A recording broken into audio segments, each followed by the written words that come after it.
It is right that I, a woman black, should speak of white womanhood.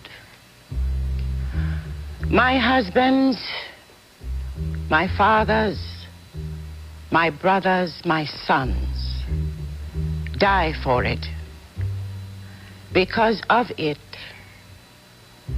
and their blood,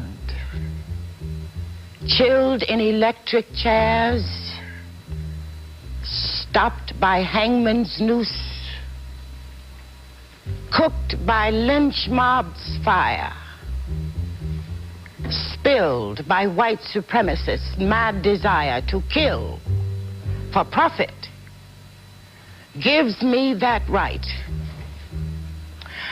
I would that I could speak of white womanhood as it will and should be, when it stands tall in full equality.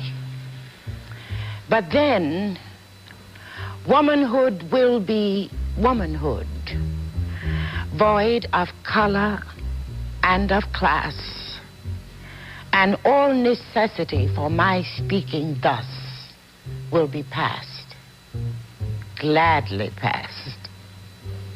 But now, since it is deemed a thing apart, supreme, I must in searching honesty report how it seems to me. White womanhood stands in blooded skirt and in slavery, reaching out adulterous hands, killing mine and crushing me. What then is this superior thing that in order to be sustained must needs feed upon my flesh? How came this horror to be? Let's look to history. They said, the white supremacists said, that you were better than me, that your fair brow should never know the sweat of slavery. They lied. White womanhood, too, is enslaved. The difference is degree. They brought me here in chains. They brought you here willing slaves to man. You, shiploads of women, each filled with hope that she might win with ruby lip and saucy curl and bright and flashing eye, him to wife who had the largest tender. Remember. And they sold you here even as they sold me. My sisters, there is no room for mockery. If they counted my teeth, they did appraise your thigh, sold you to the highest bidder, the same as I. And you did not fight for your right to choose whom you would wed, but for whatever bartered price that was the legal tender. You were sold to a stranger's bed in a stranger land. Remember? And you did not fight. Mind you, I speak not mockingly, but I fought for freedom. I'm fighting now for our unity. We are women, all. And what wrongs you murders me and eventually marks your grave. So we share a mutual death at the hand of tyranny. They trapped me with a chain, the gun. They trapped you with lying tongue. For lest you see that fault, that villainy, that robbed you of name, voice, and authority, that murderous greed that wasted you and me, he, the white supremacist, fixed your minds with poisonous thought. White skin is supreme, and therewith brought that monstrous change, exiling you to things. Changed all that nature had in you wrought of gentle usefulness, abolishing your spring, tore out your heart, Set your good apart from all that you could say, think, feel, know to be right. And you did not fight, but set your minds fast on my slavery, the better to endure your own.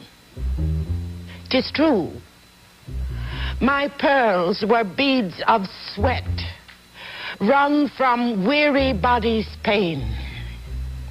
Instead of rings upon my hands, I wore swollen, bursting veins. My ornaments were the whiplash scar. My diamond, perhaps a tear. Instead of paint and powder, on my face I wore a solid mask of fear.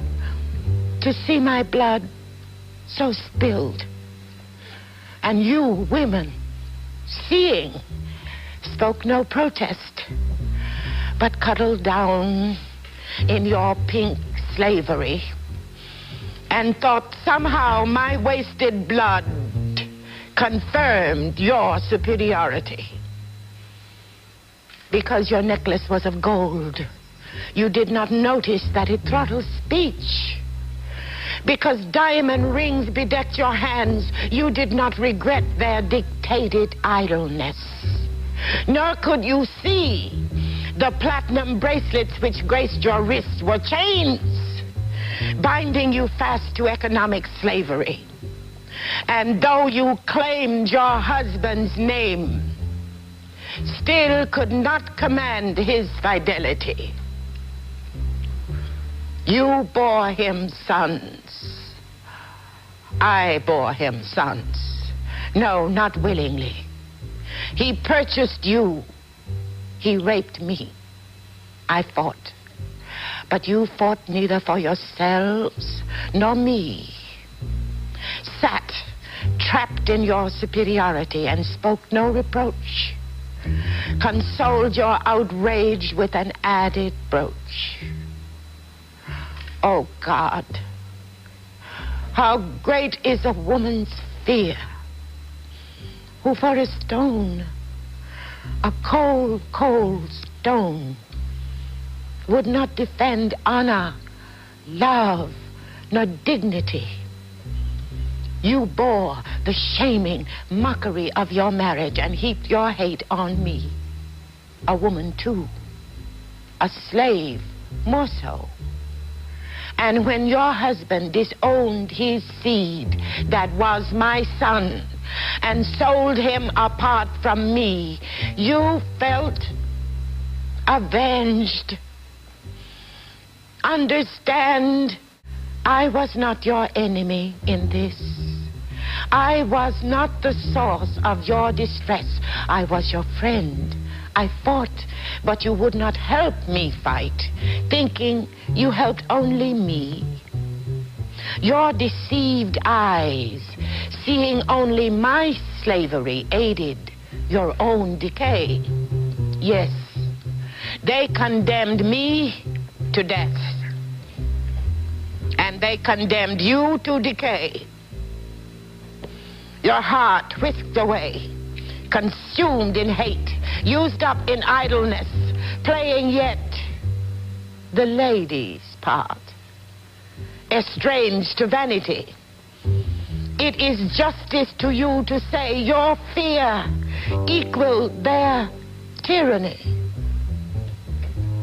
You were afraid to nurse your young, lest fallen breasts offend your master's sight, and he should flee to firmer loveliness. And so, you passed them, your children, on to me.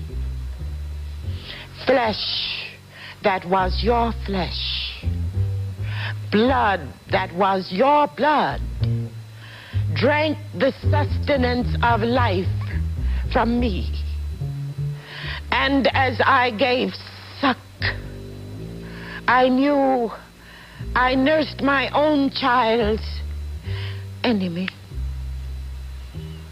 I could have lied, told you your child was fed till it was dead of hunger, but I could not find the heart to kill orphaned innocence, For as it fed, it smiled and burped and gurgled with content. And as for color, knew no difference. Yes, in that first while, I kept your sons and daughters alive. But when they grew strong, in blood and bone that was of my milk, you taught them to hate me. You gave them the words mammy and nigger, so that strength that was of myself turned and spat upon me, despoiled my daughters, and killed my sons. You know I speak true,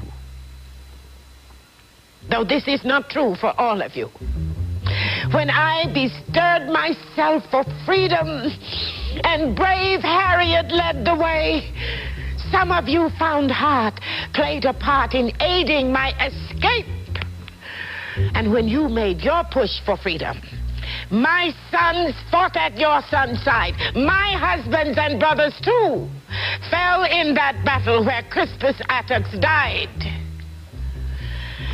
It is unfortunate that you acted not in the way of justice, but to preserve the Union. And of course, for dear, sweet pity's sake. Else how came it to be as it is with me today? You hated slavery, yet abhorred equality. I would that the poor among you could have seen through the scheme and joined hands with me. Then we, being the majority, could long ago have rescued our wasted lives. But no. The rich, becoming richer, could be content, while yet the poor had only the pretense, and so through murderous brutality to convince themselves that what was false was true. And so with Ku Klux Klan and fiery cross and blooded appetites set about to prove that what is right, forgetting their poverty. Thus the racist used your skins to perpetuate your slavery. And woe to me. Woe to the boy Emmett Till. And woe to you. It is no mistake that your naked bodies on the calendars announce the fatal dates. This is what they plan for you. This is the depravity they would reduce you to. Death for me, and worse than death for you. What will you do? Will you fight with me? White supremacy is your enemy and mine. So, be careful when you talk with me. Remind me not of my slavery, I know it well, but rather tell me of your own. Remember, you have never known me. You've been seeing me as white supremacy would have me be. But I will be myself, free. Justice, peace, plenty for every man, woman, child who walks this earth. This is my fight. If you will fight with me, then take my hand, that our land may come at last to be a place of peace and human equality. For there is love, there is the serpent, and there is the dove